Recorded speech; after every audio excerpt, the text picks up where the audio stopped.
بن كيران.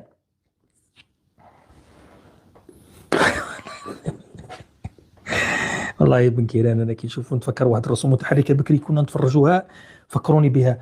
واحد الرسوم متحركه كنت نقرا في الابتدائي يعني، كتجي الشخصيه هي عباره عن هو وقيله كلب كبير ضخم هكذاك ومدور، كلب عنده دواره هكذا كبير، ومعاه قط صغير، ومربيهم مربيهم شيخ عبقري يدير الاختراعات، فكروني به. هو هذه نشفى لها هكذاك الشخصيه هكذاك، انا تعرفوني دوكا انا عندي التنمر تاعي مش نورمال. هو كلب، هو جاي ابيض هكذا وقيل كلب، هو مش دب، كلب جاي كبير هكذاك. كنا نتفرجوه بكري وغبي ومعاه قط فكروني رحم عليكم، كنا صغار كنا نتفرجوه. سنشوف كعبول كعبول كعبول كعبول كعبول كعبول الكلب الأكول، هذا هو نشفى لمنا. إذا كي نشوف بن كيران نتفكر كعبول، مانيش عارف له دائما شبه الكعبول، هو في العقد العربي يشبهه. من بن كيران اليوم دار لنا، دار تدخل.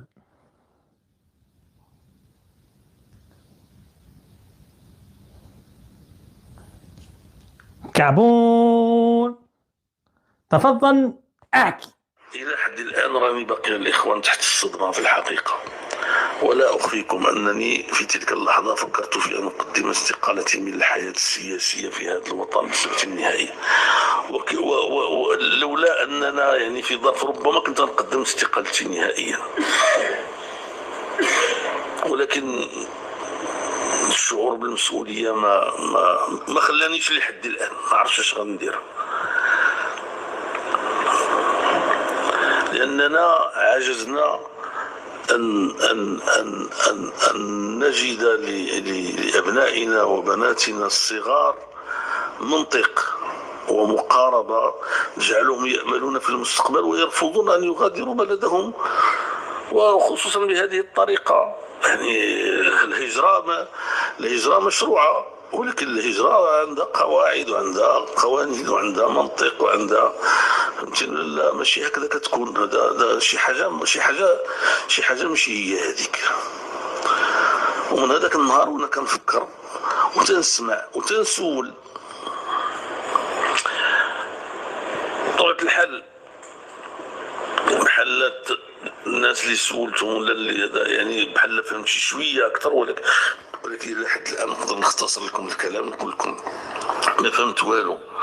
مع من غنتكلم؟ واش نتكلم مع هاد الشباب اللي خرجوا ما عرفتوش بعدا توقف هذاك الشيء ولا مازال كيظهر لي توقف دابا الرجوع يمكن، فهمتي؟ يعني مع من غنتكلم؟ معهم، مع السلطه، مع الحكومه، مع جهه خارجيه، ما الى حد الان انا باقي ما عرفتون. ولهذا انا كنظن الاخوان هذا الموضوع هذا خصنا نناقشوه والاول ما نطولوش.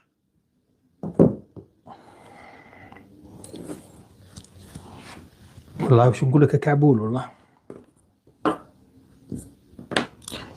المهم دار كلمه اخيرا، بدا سياسي يتكلم في الموضوع نتاع المهاجرين. هذا المراركه اللي داروا الزحف تاع الزومبي نحو سبته، دوكا يجيك المروكي يقول لك عليها مصطفى وزومبي. اخي ما قلتش انا زومبي يا اخي، مانيش انا اللي قلت زومبي، مش انا اللي قلت زومبي. اللي قال زومبي قال سيدكم وتاج راسكم وولي نعمتكم ايلون ماسك.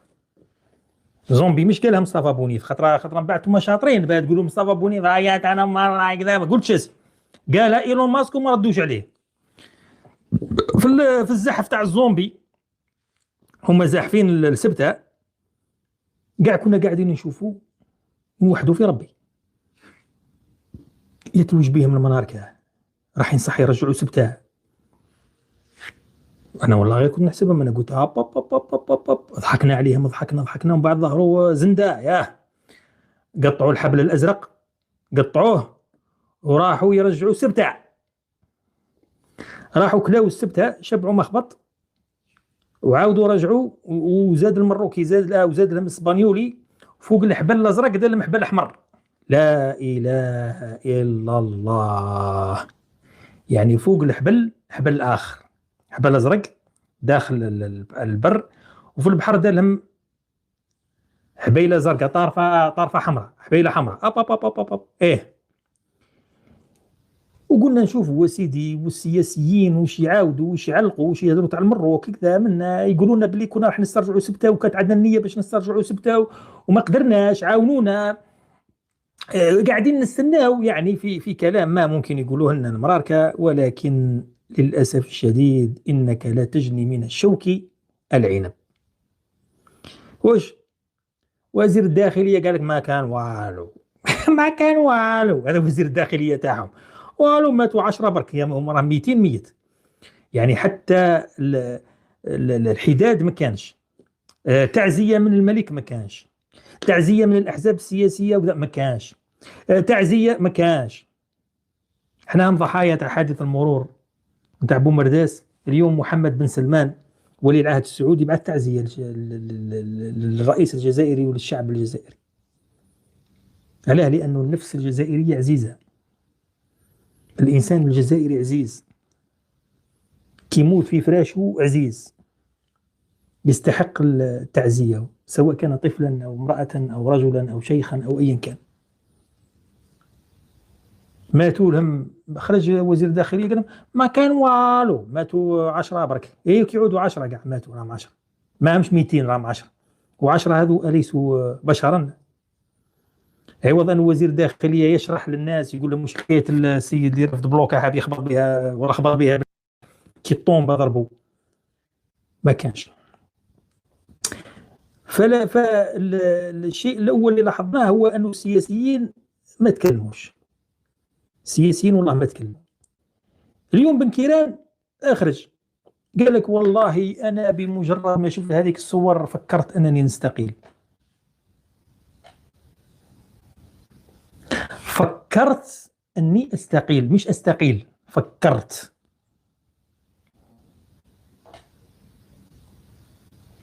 بعد كي البابون راه ما عندكش كرامه في بلادك، ويشوفوا ليك، يبقاو يشوفوا فيك مجرد بضاعه ومجرد سلعه ترمى عندما تنتهي صلاحيتها. تقول لي انا يا راك تميز علينا وخطاب عنصري وخطاب كذا وخطاب كذا. واحد من شرفاء المروك او نحسبه كذلك، هاو قال لكم الحقيقه ان شاء الله برك نلقاه.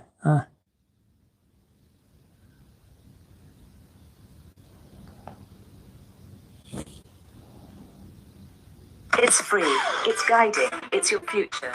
واحد من المراركه قال كلمه عجبني.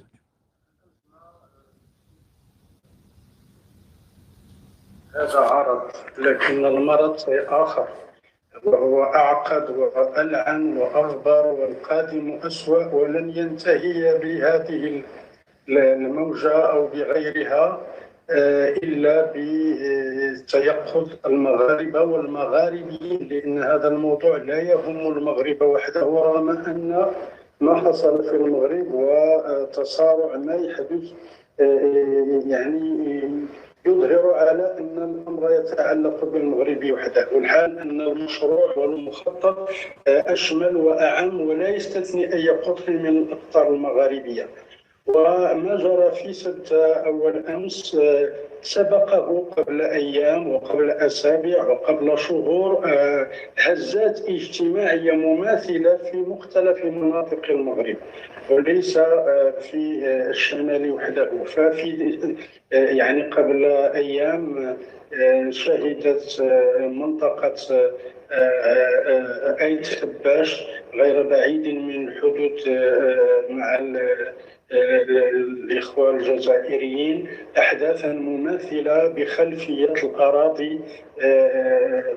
الأراضي قبائل أيت عطا وأيت مرغاد وأيت صاروش، التي لا تبعد إلا مسافة صغيرة يعني من ما يسمى ببوروك تافيلات، وهي مراعي لهذه القبائل تم منحها بما يثير الكثير من الأسئلة لصهيونيين يهوديين صهيونيين لإنتاج التمور على حساب القبائل التي حررت بدمائها هذه المناطق. يعني هذا مروكي يحكي قال لكم الأراضي تاع الفلاحين عم ينحوها يمدوها للصهاينة، ولاو الصهاينة ولاو يعرفوا يخدموا التمر ولاو ينتجوا التمور، والأراضي نتاعهم قريبة من الأراضي الجزائرية.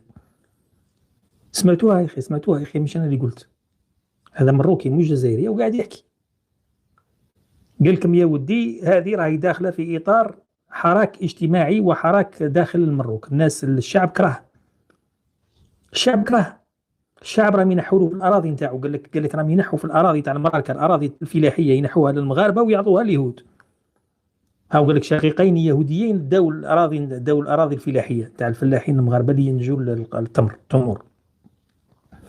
وقال لك ايضا في ثاني في هذيك الفنيدق وهذيك ايضا، يعني هذاك الناس كرهت الناس هناك يعني هو على حسب تحليله كاين غضب اجتماعي داخل المروك. وثاني لو كان تبعوا التحليل تاعو والكلام تاعو انه ما حدث يعني هو مخطط من الكيان طبعا تاع الهجرة الجماعية، مخطط من الكيان من اجل ايقاع اسبانيا. سؤال برك ليك البابوني، انت حبيت تروح تطيح الحكومة تاع سانشيز طاحتها، هل سقطت؟ لم تسقط ولن تسقط بكل بساطة، لأنه الآن تعاطف معه الملك الإسباني وتعاطف معه الشعب الإسباني. تعاطفوا مع بيدرو سانشيز الآن، ولا في نظر الشعب الإسباني ولا يشوف الشيء اللي يوقع عليهم عدوان. على الرغم من أنك يا البابوني لو كان جيت راجل سبت بلادك، بصح ماكش راجل، قاعد تستنى في التعليمات تجيك من عند الكيان، لأنه في هذاك النهار الكيان الوقح قال لهم سبت أراضي مغربية والإسباني يحتلوها، هي طحان هكذا تحتل الأراضي الفلسطينية، يعني محتل يتكلم على محتل آخر. والمروك ثاني يحتلوا أراضي الآخرين، الأراضي الصحراوية. فهل سقطت حكومة سانشيز؟ سؤال. لن تسقط. الشعب الإسباني أذكى، والملك الإسباني أذكى، والبرلمان الإسباني أذكى بكثير من أنهم يفوتوا عفسة كما هذه. وما كانت في نيتهم المراركة يعني بمساعدة الكيان وترامب قال يلا نديروا فوضى في إسبانيا ونطيحوا بيدرو سانشيز اللي رفض أنه يساعدنا على قتل الغزاويين، قتل أهل غزة. يلا نجيبوا البابون هو اللي يروح. البابون الروح نتاعو رخيصة، ابعثه هو الأول، ابعث أرخص روح في البشرية، ابعث خليه يموت والله يندب قاع يغرق والله لا يهز عليه، الله لا يرفد عليه. كانوا دايرين سيناريو في راسهم أنه القوات الإسبانية تقابلهم بالرصاص وتقتلهم، وإذا قتلتهم الحكومة الإسبانية تبدأ المسؤولية الدولية والمسؤولية الجنائية ضد بيدرو سانشيز وضد الحكومة الإسبانية ككل. الذي حدث أنه الإسبان استقبلوهم في الأراضي، استقبلوهم جمعهم وعاودوا رجعهم. هذا السيناريو ما كانوش دايرين حسابه. البابون المخزن ما كانش داير في حسابه ردة الفعل هذه أو تحت الصدمة. قابل الإسبان درك قاعدين انتم نهار كامل، ثم الجزائر تتنابحوا عليها، في الأخير ظهرتوا أمام العالم كله، انكشفتم أمام العالم كله أنكم مجرد وسيلة ولعبة في يد الكيان. اقعد قابل واهدر مع بأي وجه تقابل الحكومات الإسبانية الحالية، الحكومة الحالية والحكومات القادمة. عرفوك باللي رخيص، عرفوا أرواحهم باللي مع أرخص ناس في العالم هم المراركة، مستعدين أنهم يديروا أي شيء لإرضاء أسيادهم من هي. مش راح تدير يعني باه راح تقابل. كيفاش راح تصلح هذه الغلطة؟ أنا نقول لك كيفاش تتصلح هذه الغلطة.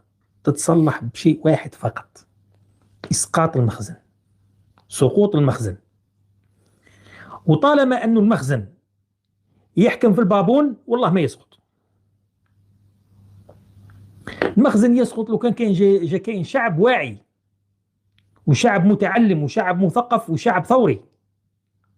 أما شعب بابوني يقول عاش الملك بعد كل مصيبة، ما تتوقعش أنه يغير، والله ما يغير.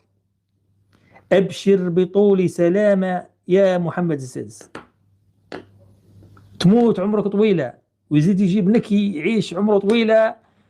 والله أبشري يا العائلة العلوية، أبشروا العائلة العلوية، أبشروا إلى غاية المؤذن السادس عشر. هذا المؤذن الأول، الحسن الثالث هذا ذروك اللي جاي يسموه المؤذن الأول. حتى المؤذن السادس عشر ما راح يتغير والو طالما أنه البابون موجود. والله العظيم ما راهي رايحة تتبدل حاجة، يقعدوا كيما راهم هاك، كيما راكم تشوفوا فيه.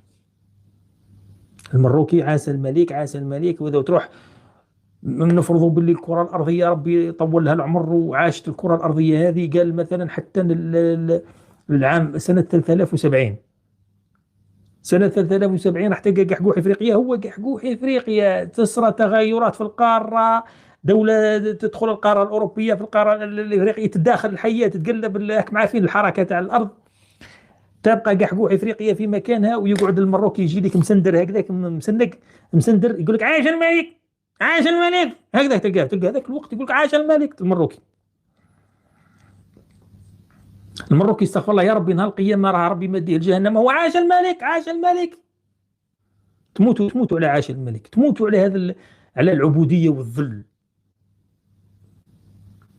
جاتك فرصة يا رخيص يا طحان، جاتك فرصة تطيح هذا النظام العلوي اللي راه باخص بكم في العالم، مبهدلكم في العالم. جاتكم فرصة باه تريبوه وتعيشوا أحرار وكرماء مثل باقي الشعوب، ولكن تظل الأسود أسودا ما نعرف شكون، والقردة قردة. قاعدين قبلوا الجزائر حاشيتها لك. الجزائر يا حسرة.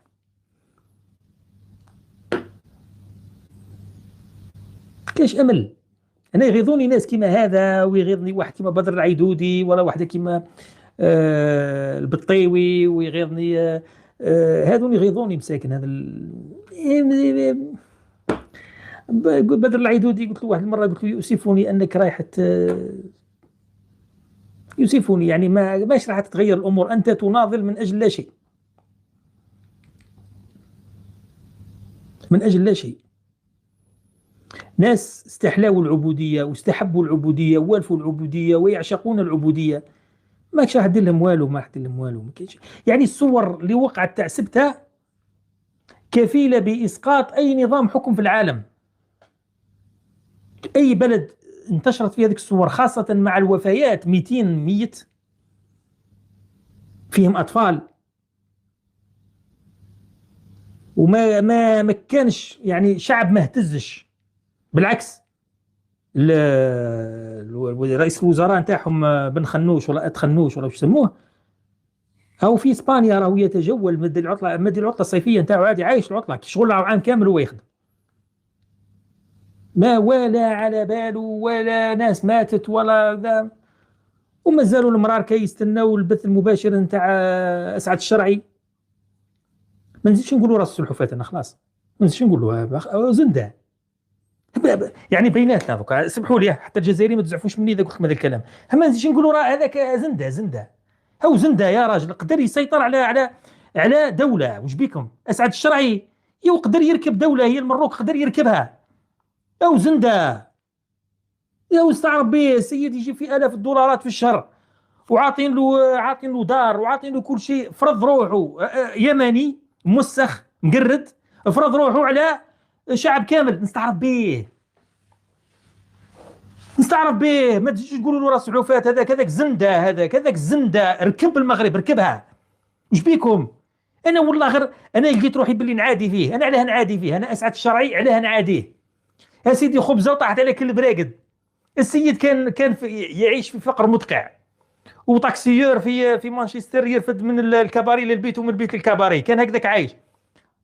فجأة لقى روحه محمول فوق الرؤوس، لقى الحموشي يستقبل فيه، لقى الولات يستقبلوا فيه، الوزراء يستقبلوا فيه، عطاو له سكنه في مراكش يخلصوا فيه بالدولار. والسيد قاعد يجيب بهم الربوع، يفتح لايف يتمهرد يتمسخر كذا، يقول زوج كلمات ويخلصوا فيه، يعطوا له في الدراهم. يا بصحته اسعد الشرعي. عيش الفكرون في بلاد الشلاضه، والله ما نحس كل اشبع، والله غير يستاهل. خلوا عليه، لقى طنوحه، لقى سيدي والله قال لك يعيشوا المارقين في بلاد الطنوحه، خلوا عليه، راه عايش بلاد الطنوحه، اقسم بالله خلوا عليه، راه يسترزق. مش تعاودوا قاعد تتعايروه، خلوا عليه راه عايش. هذاك زنده عرف، لا يعرف من اين تؤكل الكتف، على بالو بلي هوايش، على بالو بلي بقرعه، وعلى بالو بلي ما ياكلش خبزه مع الجزائر، ولا ما ياكلهاش مع تونس، وما كلاهاش مع السعوديه، وما كلاهاش مع قطر، لقاها صعيبه. جاي لقاهم هما منكوحين، هيا الله قال لهم يلا واش ديتها وشني تليفون لايف ونتمهلت بالجزائريين، روح هات برك شحال تخلصوا لي؟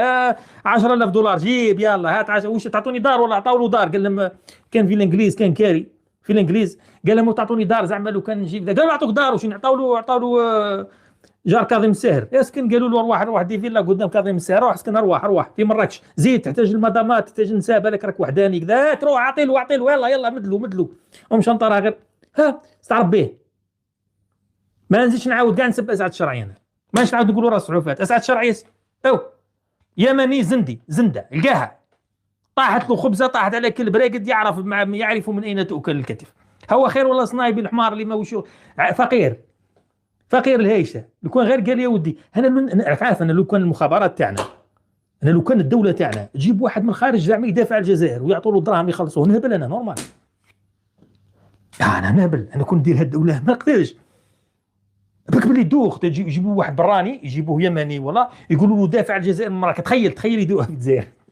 عارف بلي نورمال انا قادر نطوكي فيها، انا نروح فيها سيدي وهكذاك وراه شاد روحو سنايبي يا خويا، وش يقول له فرس النهر، والله حقهم يهبلوا هذوك. سيد جا ضرب فيها فيلا، ضرب سياره، ضرب حرس، ضرب يخلص بالدولار، يستقبلوا الحموشي، يستقبلوا الولاد. الاخرى تسم ريحه تقشير وتشم ريحه التقاشر تاعو سنايبي، ما نحطوهاش، تحسوا موسخ كي تشوفوا، تحسوا موسخ يعني.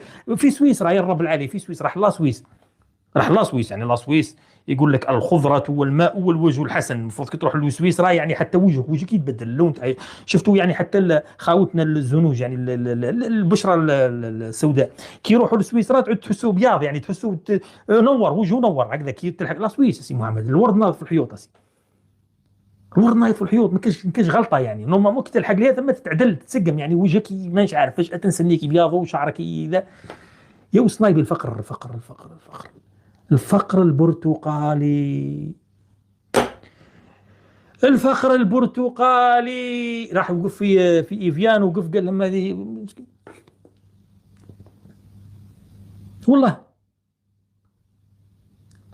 السيد جا دخل البارح المروك يماني، دخل لي مريض لابس شرميطه مغطي قحرومه بمحرم، على بالكم به، دخل لي مغطي قحرومه اسعد شرعي مغطي قحرومه بشرميطه، ودخل عندهم حالته حاله وجوك حل ما وش تلاقي روح وكذا من الناس. نسب لكم الجزائر، سب لنا الجزائر، هاك ادي دراهم، اضرب سمن جاب بصحته. اعطوني فيلا، عطاو له فيلا، اعطوني دار، اعطوني كذا، زوجوني، شوفوا لي كذا من هي. السيد دار لافير قعد 3 شهور في المروك، قضى صوالح وقع مش بعيد يديروا رئيس وزراء في بلاصه خنوش، ما يعيا اسعد شرعي رئيس وزراء. والهيشه هذا عايش كي الكلب والله العظيم ريحه تقاشرو تشمها، الوحيد اللي تقدر تشم ريحه تقاشرو مقطعين. شوف اسعد سنايبي، شوف نعطيك تحدي، نحسب باطك ورينا تقاشرك، اذا ما لقيتوهمش مقطعين من اللور مانيش انا، هذوك التقاشر يجوا من اللور هكذاك عند جهه الاخر مقطعين هكذاك، ما عندوش تقشير يلبسوا. شفتوا اللبسه تاعو اللي دارها في سويسرا، اللي فيديو اللي دارهم عيب. واحد رايح لسويسرا سيدي لبسوهم مليح سيد، مر بالخبز ولا تاي، عندك لا راه يتغدى ويفطر بالخبز ولا تاي في يعني في لاسويس. والله زيد تعاودوا تسبوا ساعات الشراي، والله العظيم خلي يعيش ويترفع على ظهور طموحه، على ظهور الاغبياء. مش تعاودوا تسبوه، خلوه يخدم، كسرة وطاحت على كل براقد، وخاوتنا اليمنيين يستاهلوا، راه يسب فينا من فوق قلبه مش من قلبه. عموما لحقنا نهاية كعررت أنا اليوم، طولت عليكم والله. اليوم يوم تاريخي، درت لايف اطول لايف في حياتي، مانيش عارف بيا اليوم نفات لي أثرت سلبا على مسيرة الفريق. نعم. الآن بعدما شاهدناه في هذه التصفيات وتحدثنا عن المنتخبات العربية، هل تعتقد أنه كأس إفريقيا المقبلة ستلعب على صفيح ساخن من جهة الظروف التي يقول الجميع أنها ستكون مواثية أمام المنتخب المغربي، أنه يلعب أمام جماهيره وعلى أرضيته، ستكون أيضا متوفرة عند من سيأتون للبطولة، ملاعب تدريب، أجواء جيدة، طقس جيد. هل تعتقد الآن أنه الصعوبة تكبر على أو تفوق طاقة المنتخب المنظم؟ للأمانة فقط أتمنى من القلب الخالص، لأن ابتعدنا كثيرا وسنوات وسنوات، وهذا حلمنا ولا يمكن أن نطلب من غيره، بأن الفوز بكأس إفريقيا أن يبقى في المغرب للأمانة فقط كمغربي. ولكن أقولها وأؤكد عليه، لن يكون سهلا في تواجد فرق عريقة وعتيدة، لا من شمال إفريقيا ولا من جنوب الصحراء. كأس إفريقيا لون آخر، سمة أخرى. كما استمعنا جميعا ماذا قال الإعلام التونسي بعد انتقال يوسف البليلي إلى نادي الترجي قادم من نادي مولودية الجزائر. يوسف البليلي يعود مرة أخرى إلى ناديه السابق الذي قضى معه تجربتين سابقتين، التجربة الأولى لما كان عمره 20 سنة، والتجربة الثانية بعد الإيقاف وتماما بعد تجربة فاشلة مع نادي أنجي، انتقل إلى نادي الترجي عام 2018. عاد بقوة يوسف البليلي في تلك الفترة، استطاع التتويج بدور أبطال إفريقيا لنسختين متتاليتين 2018-2019، كما قاد أيضا المنتخب الوطني الجزائري في كأس أفريقيا 2019 في مصر بالفوز بالكأس وتعليق النجمة الثانية على قميص محاربي الصحراء. كذلك قاد منتخبنا المحلي أو منتخب كأس العرب للتتويج بالكأس على حساب المنتخب التونسي في المشهد النهائي. قدم دورة كبيرة يوسف البليلي، كان ثاني أفضل لاعب في الدورة بعد ياسين إبراهيمي.